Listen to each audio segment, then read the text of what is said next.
আসসালামু আলাইকুম রহমতুল্লাহ। আজ আমরা আলোচনা করব পবিত্র কোরআনে বর্ণিত এক রহস্যময় স্থান সম্পর্কে, যা জান্নাত ও জাহান্নামের মাঝে অবস্থিত। এই স্থানটির নাম হলো আরাফ। আমাদের অনেকের মনেই প্রশ্ন জাগে, এটি কেমন স্থান, কারা সেখানে থাকবে, আর তাদের শেষ পরিণতি কি হবে। কোরআন ও হাদিসের আলোকে এই গভীর এবং কৌতূহলপূর্ণ বিষয়টি রহস্য আজ আমরা উন্মোচন করব। এই আলোচনা আপনাকে পরকালের জীবন সম্পর্কে এক নতুন উপলব্ধি দেবে, ইনশাআল্লাহ। আরাফ কি? কোরআনের আলোকে। আরাফ শব্দটি আরবি, যার আবিধানিক অর্থ হলো উঁচু স্থান বা উচ্চ প্রাচীর। ইসলামিক পরিভাষায় এটি জান্নাত ও জাহান্নামের মাঝখানে অবস্থিত এক উঁচু স্থান বা প্রাচীর, যা উভয় স্থানকে পৃথক করে রেখেছে। পবিত্র কোরআনে সূরা আল আরাফ এই স্থানটির বিস্তারিত বর্ণনা এসেছে। আল্লাহ তাআলা এই সূরায় ৪৬ ও ৪৭ নম্বর আয়াতে বলেন, উভয়ের জান্নাত ও জাহান্নামের মাঝখানে থাকবে একটি প্রাচীর, এবং আরাফের উপরে কিছু লোক থাকবে, তারা প্রত্যেককে তাদের লক্ষণ দ্বারা চিনবে। তারা জান্নাতবাসীদের ডেকে বলবে, তোমাদের প্রতি শান্তি বর্ষিত হোক। কিন্তু তারা নিজেরা সেখানে প্রবেশ করবে না, যদিও তারা তার আকাঙ্ক্ষা করবে।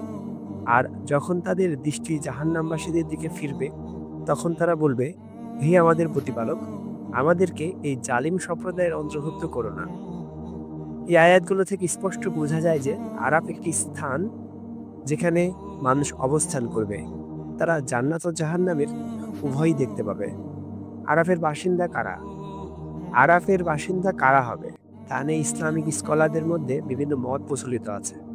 তবে অধিকাংশ মুফাসসির ও হাদিস বিশারদগণের মতে তারা কয়েকটি শ্রেণীর অন্তর্ভুক্ত হবে।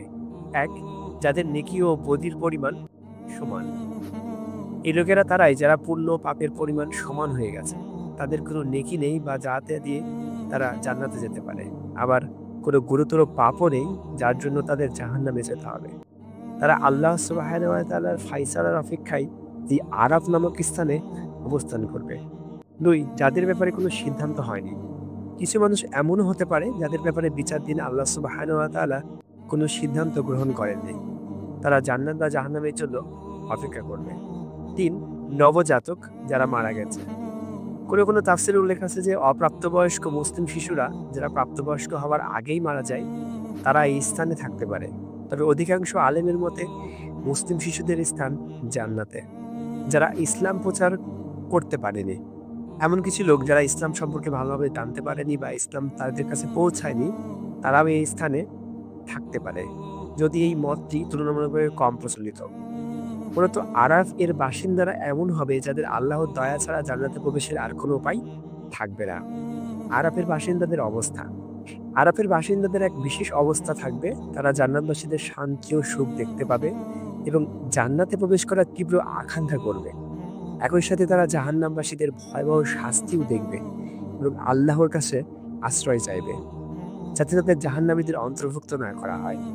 এটি তাদের জন্য এক কঠিন মানসিক পরীক্ষা হবে, কারণ তারা সুখ ও দুঃখ উভয়ই প্রত্যক্ষ করবে, কিন্তু কোনোটিই ভোগ করতে পারবে না। হাদিসে আছে, রাসূলুল্লাহ সাল্লাল্লাহু আলাইহি ওয়াসাল্লাম বলেছেন, যারা আরাফের উপরে থাকবে তারা হবে এমন লোক যাদের নেক আমল ও গুনাহের আমল সমান সমান হয়ে গেছে। আল্লাহ সুবহানাহু ওয়া তাআলা তাদের প্রতি বিশেষ দয়া করবেন এবং তারা একসময় জান্নাতে প্রবেশ করবে। তাফসীর ইবনে কাসির। সুতরাং আরাফের বাসিন্দাদের শেষ পরিণতি হবে জান্নাত। আল্লাহ সুবহানাহু ওয়া তাআলা তার দয়ায় একসময় তাদের জান্নাতে প্রবেশ করাবেন। এটি তাদের জন্য এক ধরনের অপেক্ষা এবং পরীক্ষার পর আল্লাহর থেকে পুরস্কার। আরাফ থেকে আমাদের শিক্ষা। আরাফের এই আলোচনা আমাদের এই গুরুত্বপূর্ণ কয়েকটি শিক্ষা দেয়। এক, আমলের গুরুত্ব। এটি আমাদের মনে করিয়ে দেয় যে জীবনের প্রতিটি আমল কত গুরুত্বপূর্ণ। আমাদের নেকি ও গুনাহের পরিমাণ এতটাই সুনির্দিষ্টভাবে মাপা হবে যে সামান্য কম বা বেশি আমাদের জান্নাত বা জাহান্নাম নির্ধারণ করতে পারে। দুই, আল্লাহর দয়া। এটি আল্লাহর অসীম এক প্রমাণ। এমনকি তারা জান্নাতবাসী সরাসরি জান্নাতে প্রবেশ করার মতো যথেষ্ট নেকি অর্জন করতে পারেনি, আল্লাহ তাদেরও হতাশ করেন না, বরং এটি একটি প্রক্রিয়ার মাধ্যমে শেষ পর্যন্ত তাদের প্রতি দয়া করেন। তিন, তাওবার গুরুত্ব। জীবনের প্রতিটি মুহূর্তে আমাদের উচিত আল্লাহর কাছে তাওবা করা, সৎ আমল দ্বারা নিজেদের নেকির পাল্লা ভারী করা, যাতে আমাদের আরাফ এই অপেক্ষার দীর্ঘ প্রতিক্রিয়া অতিক্রম করতে না হয়। আরাফ জান্নাত ও জাহান্নামের মাঝখানে এক রহস্যময় ও শিক্ষণীয় স্থান। এটি আমাদের স্মরণ করিয়ে দেয় যে এই জীবনে প্রতিটি সেকেন্ড গুরুত্বপূর্ণ এবং প্রতিটি আমলের হিসাব হবে। এটি আল্লাহর অসীম ন্যায় বিচার ও দয়ার এক প্রমাণ।